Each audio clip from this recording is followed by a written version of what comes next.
Welcome to Sinha commerce classes. क्या आप class 12 के स्टूडेंट्स हैं या आप सीबीएसई का जो टर्म 2 का एग्जाम होने वाला है मई 2022 में उससे रिलेटेड आप एग्जाम देने वाले हैं, तो ये वीडियो आपके लिए है। आज के इस वीडियो में मैं आपको नॉट फॉर प्रॉफिट ऑर्गेनाइजेशन, जिसको शॉर्ट फॉर्म में हम लोग क्या बोलते हैं एनपीओ, और एनपीओ से रिलेटेड सबसे इंपॉर्टेंट चीज बताने वाला हूं। रिसीट्स एंड पेमेंट अकाउंट्स किसे कहते हैं और रिसीट्स एंड पेमेंट अकाउंट का जो फॉर्मेट है वो कैसा होता है, उसके बारे में डिटेल्स इंफॉर्मेशन देने वाला हूं। राइट, तो देखिए सबसे पहले क्या होता है फाइनल अकाउंट्स और financial statements of non trading organisation, यानी जो आपका एनपीओ है नॉट फॉर प्रॉफिट ऑर्गेनाइजेशन है, ये एक तरह का क्या आपको फाइनल अकाउंट बनाना है। क्या बनाना है? Final account. क्लास 11 में आपने फाइनल अकाउंट या फिनेंशियल स्टेटमेंट्स बनाने के लिए सीखा होगा। वो जो क्लास 11 में आपने सीखा सोल ट्रेड का, वहां पे आपको 2 अकाउंट्स और आपने एक स्टेटमेंट बनाने के लिए क्या हुआ सीखा है। पहला कौन सा था आपका ट्रेडिंग अकाउंट। हम लोग बिजनेस का gross profit gross loss find out करने के लिए ट्रेडिंग अकाउंट बनाते थे। फिर बनाते थे profit and loss account, business का नेट प्रॉफिट या नेट लॉस को फाइंड आउट करने के लिए। और फिर क्या बनाते थे एक स्टेटमेंट बैलेंस शीट, बिजनेस का फाइनेंशियल पोजीशंस को फाइंड आउट करने के लिए कि एसेट्स है तो कितना, लायबिलिटीज है तो कितना, लोन्स कितना है, कैपिटल कितना, रिजर्व्स कितना है, ये सबको पता करने के लिए। राइट, तो वहां पे आपका in the case of sole trade हम 2 अकाउंट्स और एक क्या बनाते थे स्टेटमेंट। यहां पर भी आपका क्या है एनपीओ में मुझे फाइनल अकाउंट्स ही बनाना है। क्या बनाना है? फाइनल अकाउंट्स या फाइनेंशियल स्टेटमेंट्स। राइट, तो देखिए यहां पर क्या बोलता है फाइनल अकाउंट्स और फाइनेंशियल स्टेटमेंट्स ऑफ क्या बोलता है नॉन ट्रेडिंग ऑर्गेनाइजेशन। किसका? Non trading. राइट, तो इसमें क्या क्या बनाते देख लीजिए। इसमें हम लोग क्या बनाते हैं जनरली 3 चीज आपको बनाने के लिए मिल सकता है। पहला कौन सा है आपका रिसीट्स एंड पेमेंट अकाउंट्स। पहला कौन सा बनाएंगे हम लोग रिसीट्स एंड पेमेंट अकाउंट्स। दूसरा कौन सा है आपका इनकम एंड एक्सपेंडिचर अकाउंट। और तीसरा क्या बनाएंगे हम लोग बैलेंस शीट। राइट, एक बार फिर से पहला बनाएंगे हम लोग रिसीट्स एंड पेमेंट अकाउंट्स, दूसरा बनाएंगे इनकम एंड एक्सपेंडिचर अकाउंट और तीसरा क्या बनाएंगे हम लोग बैलेंस शीट। राइट, अब देखिए ये होता क्या है, ये सब ऑलरेडी क्या है आप पढ़ चुके हैं। मैं बोलूंगा पढ़ चुके तो आप शॉक्ड हो जाएंगे। कैसे पढ़ चुके हैं? क्लास 11 के फाइनल अकाउंट में ये सारे चीजें क्या किए हैं आप ऑलरेडी पढ़ चुके हैं। लेकिन थोड़ा सा क्या है यहाँ पे नाम का क्या है अंतर है। बाकी जितना कॉन्सेप्ट है बिल्कुल क्या है आपका सेम है। मैं बताऊंगा अभी तुरंत। देखिए सबसे पहले सवाल उठता है रिसिप्ट्स एंड पेमेंट अकाउंट। तो जो रिसिप्ट्स एंड पेमेंट अकाउंट है ये जस्ट लाइक आपका क्या है कैश बुक। क्या है आपका? Cash book. बात समझे?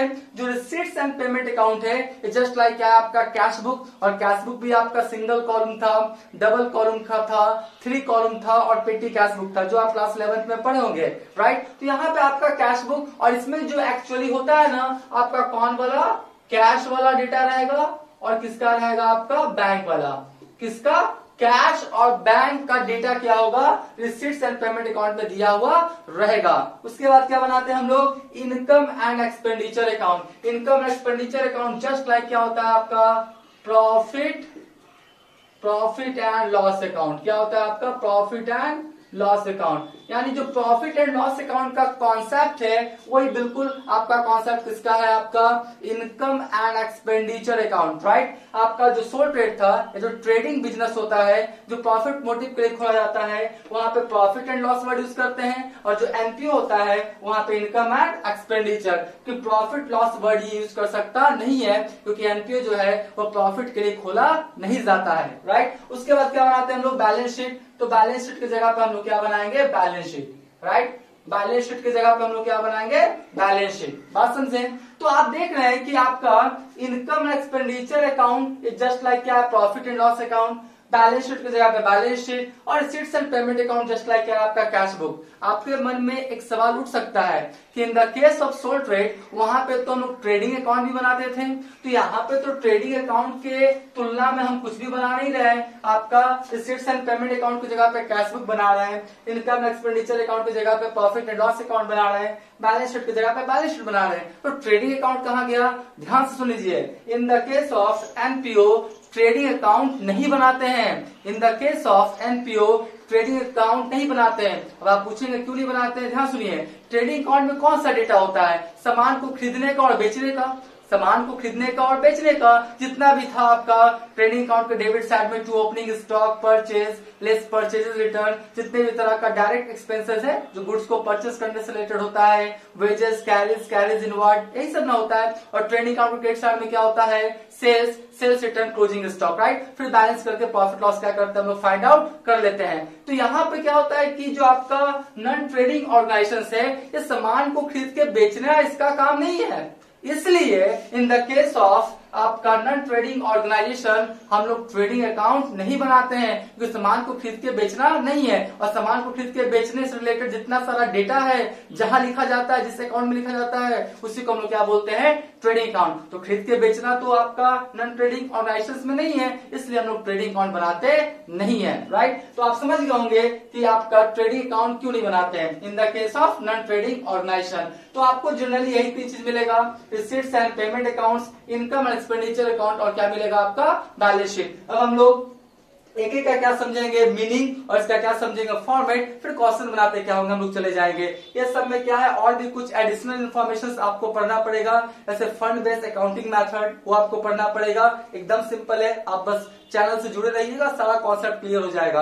उसके बाद आपको मिलेगा subscription related to current year या subscription related to during year, ये आपको फाइंड आउट करने के लिए क्या हो सकता है, मिल सकता है, क्योंकि इसके बिना आपका इनकम एक्सपेंडिचर अकाउंट नहीं बनेगा। तो कुछ आपका कैलकुलेशन है वो आपको करना पड़ेगा, तब ये सब क्या होगा, जल्दी जल्दी क्या हो जाएगा, आपका बन जाएगा, राइट। तो देखिए सबसे पहले रिसीट्स एंड पेमेंट अकाउंट्स। तो अभी हम जानेंगे रिसीट्स एंड पेमेंट अकाउंट्स का मीनिंग, और उसके बाद क्या जानेंगे, उसका फॉर्मेट, और फिर कैसे रिसीट्स एंड पेमेंट अकाउंट बनाते हैं। क्वेश्चन जो है आपका प्रैक्टिकल क्वेश्चन से हम उसको सॉल्व करके क्या करेंगे, बोर्ड पे बनाएंगे। तो सबसे पहले क्या है, meaning of receipts and payment accounts. ध्यान समझ लीजिए, पैसा कहां से आया और पैसा कहां गया, इसका जो डेटा जिस अकाउंट में लिखा जाता है उसी को बोलते हैं रिसीट्स एंड पेमेंट अकाउंट्स। एक बार फिर से, एनपीओ में पैसा कहां से आया, पैसा कहां गया, ये पूरा डेटा जिस अकाउंट में लिखा जाता है उसी को क्या बोलते हैं हम लोग, रिसीट्स एंड पेमेंट अकाउंट्स। यानी कैश का inflow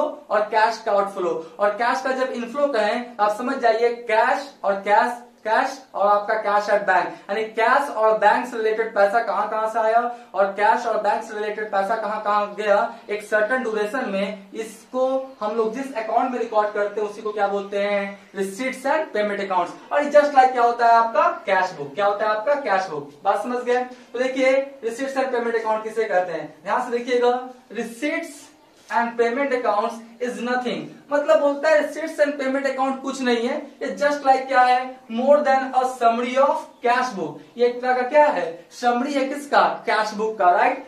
cash and bank transaction, किसका, कैश और बैंक ट्रांजेक्शन। एक बात अपने दिमाग में सेट कर लीजिएगा कि जो रिसीट्स एंड पेमेंट अकाउंट्स है उसमें कैश इन हैंड और कैश एट बैंक दोनों का डेटा क्या होगा, लिखा जाएगा। अगर पैसा आया तो डेबिट में और पैसा गया तो क्रेडिट में। मैं फॉर्मेट में क्या करूंगा समझाऊंगा, राइट। उसके बाद बोलता है over a certain period analysed and classified under suitable heading. इसको समझिएगा, ये बहुत ही क्या है आपका इंपॉर्टेंट है, analysed and classified under suitable heading. जो आपका रिसीट्स एंड पेमेंट अकाउंट जब बनाएंगे तो उसमें हेड के अकॉर्डिंग लिखेंगे कि कौन सा हेड में कौन सा जाएगा। अब आप स्मार्ट कर सकते हैं कि हेड क्या होता है, देखिए आपका 4 हेड मिलेगा, कितना मिलेगा, 4 हेड। पहला मिलेगा कैपिटल रिसीट्स, फिर मिलेगा रेवेन्यू रिसीट्स, फिर मिलेगा कैपिटल पेमेंट्स, फिर मिलेगा रेवेन्यू पेमेंट्स। तो कैपिटल रिसीट्स का आइटम कैपिटल रिसीट्स में लिखेंगे, रेवेन्यू रिसीट्स का आइटम रेवेन्यू रिसीट्स में लिखेंगे, रेवेन्यू पेमेंट्स का रेवेन्यू पेमेंट्स के हेड में लिखेंगे, और रेवेन्यू कैपिटल पेमेंट्स का कैपिटल पेमेंट्स के हेड में क्या करेंगे, लिखेंगे। मतलब जो जिससे रिलेटेड हेड होगा उसी में क्या करेंगे, उसको हम लोग लिखेंगे कैपिटल और रेवेन्यू रिसीट्स। कैपिटल और रेवेन्यू रिसीट्स में कैपिटल और रेवेन्यू पेमेंट्स, तो जो हेड रहेगा उसमें लिखेंगे। अब आप क्वेश्चन कर सकते हैं कि कैपिटल रिसीट्स होता क्या है, रेवेन्यू रिसीट्स होता क्या है, इसमें कौन कौन सा एग्जांपल्स होता है, कैपिटल पेमेंट्स क्या होता है, रेवेन्यू पेमेंट्स क्या होता है, इसमें कौन कौन सा एग्जांपल्स होता है। अगर आप नहीं जानते तो इसका ऑलरेडी क्या किया मैंने, वीडियो बना के सिन्हा कॉमर्स क्लासेस चैनल पर अपलोड कर दिया। अगर आपने नहीं देखा तो जाके क्या करेंगे, देख सकते हैं, राइट। और आपका मैं नीचे में क्या करूंगा, डिस्क्रिप्शन में उसका लिंक भी दे दूंगा, कैपिटल रिसीट्स, रेवेन्यू रिसीट्स, ये सबसे बारे में, तो आप लिंक पर भी हिट करके क्या कर सकते हैं, देख सकते हैं। क्योंकि रिसीट्स एंड पेमेंट अकाउंट्स या एनपीओ में आप अच्छा पकड़ बनाना चाहते हैं, कॉन्सेप्चुअली सीखना चाहते हैं, तो आपको जो रिसीट्स एंड पेमेंट जो भी आपका अकाउंट है, आपका अकाउंट्स या पेमेंट या रिसिप्ट्स है उसका आपको डिटेल्स इन्फॉर्मेशन जानना पड़ेगा। अगर आप capital receipts, revenue receipts, capital payment, revenue payments का अच्छे से कॉन्सेप्ट क्लियर नहीं करेंगे तो आगे जाके में भी हो सकता है कि receipts and payment account, income expenditure account या बैलेंस शीट बनाने में आपको दिक्कत हो सकता है। इसलिए क्या करेंगे, उसका आप कॉन्सेप्ट क्लियर कर लेंगे, राइट। तो आपका हो गया over a certain period analysed and classified under the suitable heading. वो सुटेबल हेडिंग मैंने कौन कौन सा था मैंने बता दिया, ठीक है। उसके बाद इन अदर वर्ड्स, दूसरे वर्ड्स में देख लीजिए, receipts and payment account is a summary of cash receipts and cash payments. मैंने बोला ना रिसीट्स एंड पेमेंट अकाउंट्स क्या है, एक समरी, एक सारांश है किसका, कैश रिसीट्स का और आपका कैश पेमेंट का। कैश बोलूं तो समझ जाइए, कैश इन हैंड और कैश एट बैंक दोनों का मैं बात कर रहा हूं, ठीक है जी। आपका क्या relating to a given period, मतलब 6 महीना का डेटा रह सकता है, 1 साल का रह सकता है, 3 मंथ्स का रह सकता है। तो जो आपका सर्टेन पीरियड रहेगा उसका आपका डेटा देगा, बात समझ गए। और एक और बोलता है कि जो रिसीट्स एंड पेमेंट अकाउंट कौन सा अकाउंट है आपका, रियल अकाउंट। कौन सा अकाउंट है, रियल अकाउंट। तो ये क्या था आपका इंचार्ज इन्फॉर्मेशन था किसका, रिसीट्स एंड पेमेंट अकाउंट। तो अभी मैंने कुछ नहीं बताया, बस बताया क्या meaning of receipts and payment account. अब मैं बताऊंगा आपको format of receipts and payment account, right.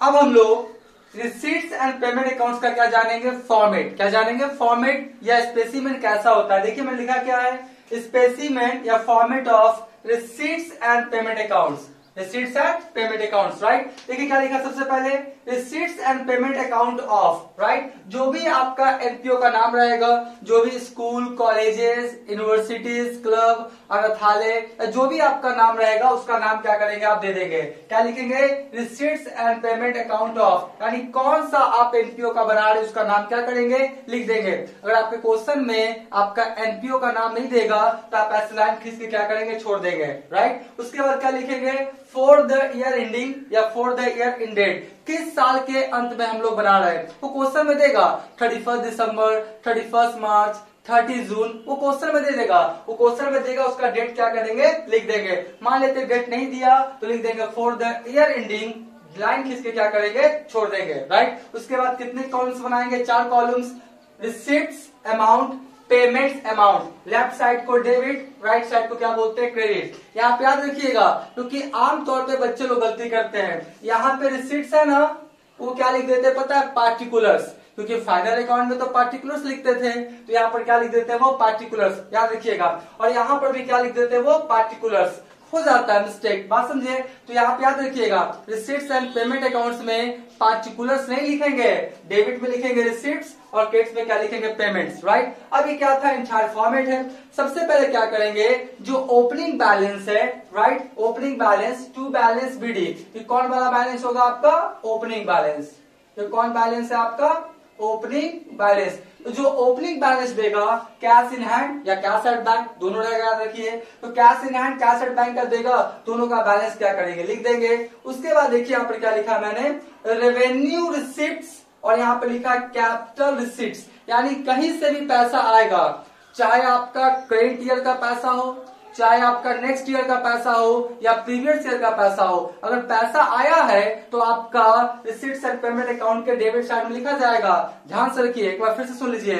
अगर आपके पास पैसा आया, जैसे फॉर एग्जांपल मान लेते हैं, हम यहाँ पे लिखने की कोशिश करते हैं, मान लेते हैं ये चल रहा है 2022, राइट। यह मेरा कौन सा ईयर है, करेंट ईयर। कौन सा ईयर, करेंट ईयर। और ये हो गया आपका 2023।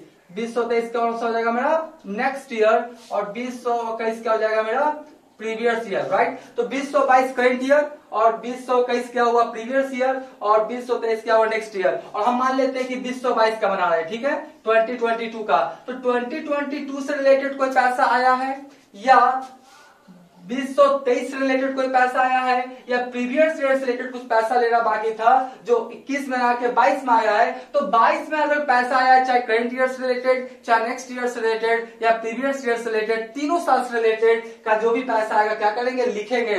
याद रखिएगा इनकम एंड एक्सपेंडिचर अकाउंट में सिर्फ करंट ईयर वाला लिखते हैं, आगे बताएंगे आपको, ठीक है।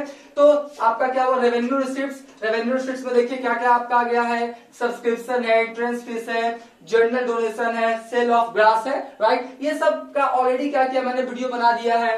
रिसिप्ट्स, रेवेन्यू रिसिप्ट्स किसे कहते हैं, उसमें क्या क्या एग्जांपल्स हैं, कैपिटल रिसीट्स, आपका रेवेन्यू पेमेंट्स और कैपिटल पेमेंट्स का एक वीडियो बना दिया है, नीचे डिस्क्रिप्शन में उसका लिंक है, जाके देख लेंगे, पूरा कॉन्सेप्ट क्लियर हो जाएगा। बात समझे?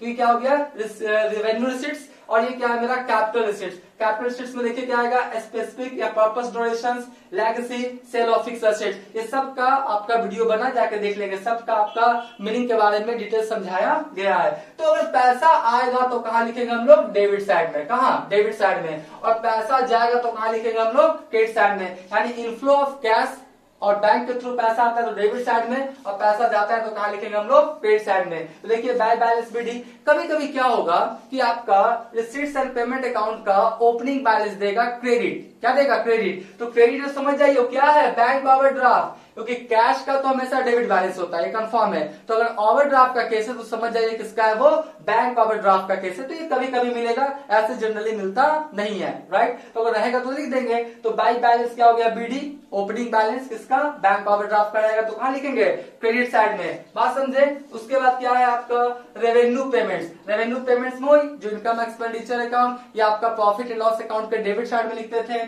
Salary, rent, audit fees, upkeep of ground, honorariums. बात समझे? तो ये सब मेरा क्या है आपका रेवेन्यू पेमेंट्स, ये सबसे पैसा क्या होगा, जाएगा। उसके बाद कैपिटल पेमेंट्स है, purchase of fix assets, investment, ये सब कैपिटल पेमेंट्स का आपका क्या आइटम है। मैंने थोड़ा सा डेटा लिखा है क्योंकि ये जो आपका revenue receipts, capital receipts, revenue payments और कैपिटल पेमेंट्स का मैंने एक वीडियो बना दिया है, आप जाके क्या करेंगे देख लेंगे, राइट। उसके बाद क्या हुआ, सारा डेटा के लिख दिया, हमारे डेबिट साइड में जोड़ा तो आया 1 लाख, राइट। डेबिट साइड में जोड़ा कितना आया, 1 लाख, और क्रेडिट साइड में जोड़ा तो कितना आया आपका 90,000, राइट। तो यहाँ पे आपका कितना कम रहा है, 10,000, कितना, 10,000। तो 10,000 जो आपका कमेगा वही मेरा क्या कहलाएगा, बैंक बैलेंस शीट ही, कैश इन हैंड या cash at bank, as per question जो रहेगा, ठीक है। तो आपका हो गया कितना, 10,000। तो यहाँ पे लिख देंगे 1 लाख, और यहाँ पर कितना लिख देंगे हम लोग, 1 लाख। बात समझ गए? तो यहाँ पर क्या हुआ, डेबिट साइड में पैसा आया कितना, 1 लाख, और पैसा गया कितना आपका 90,000, तो आपका बैलेंस कितना आया, 10,000। बस इसी तरह से क्या करेंगे, बना लेंगे।